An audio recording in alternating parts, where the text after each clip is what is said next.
Hello দেয়ার, আসসালামু আলাইকুম। This is Sunny ibn Ali from practice Habiganj. আজকে আসছে কিছু প্রশ্ন নিয়ে এবং তার সমাধান নিয়ে। অনেকের মনে প্রশ্ন যে স্যার, ইউকেভিআইতে আমি এক্সাম দিয়েছি, এখন কি আমি ইউকে ছাড়া অন্য কিছুতে যেতে পারবো কিনা? আমি তো স্ট্যান্ডার্ড এক্সাম দিয়েছি, সো আমি কি ইউকেতে করতে পারবো, নাকি আমি শুধু ফিনল্যান্ডে পারবো, নাকি অন্য দেশে পারবো কিনা? এরকম হাজারো প্রশ্নের সমাধান হচ্ছে আজকের এই ভিডিওতে। সুতরাং আজকে আমরা জানবো কিভাবে স্ট্যান্ডার্ড দিয়েও কিভাবে আপনার বিভিন্ন দেশে অ্যাপ্লাই করা যায়। স্ট্যান্ডার্ড যে এক্সাম, ওইটা আপনার দিয়ে আপনি ইউকে ছাড়া যে কোনো ইউনিভার্সিটি যে কোনো দেশে আপনি অ্যাপ্লাই করতে পারবেন। তবে ইউকেতে আপনি পারবেন, কিছু ইউনিভার্সিটি আছে যারা আপনার স্ট্যান্ডার্ড অ্যালাউ করে।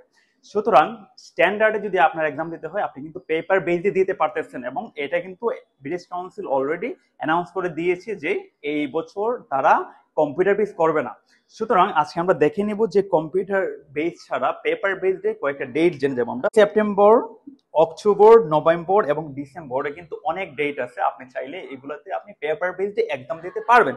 যেমন সেপ্টেম্বরে ডেট আছে আপনার 6, 13, 18, 27, এবং অক্টোবরে আছে আপনার 4, 9, 18 এবং 25, এবং নভেম্বরে যদি আমি দেখি 1, 6, 15, 22 আপনি এক্সাম দিতে পারবেন, এবং 4, 6, 11, 20, 27 ডিসেম্বরে আপনি এক্সাম দিতে পারতেছেন স্ট্যান্ডার্ডে।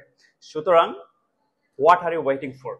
যদি আপনাকে অ্যাপ্লাই করতে হয়, সুতরাং আপনি ওই স্ট্যান্ডার্ডে চাইলে পেপার বেসে এক্সাম দিতে পারেন। Thank you.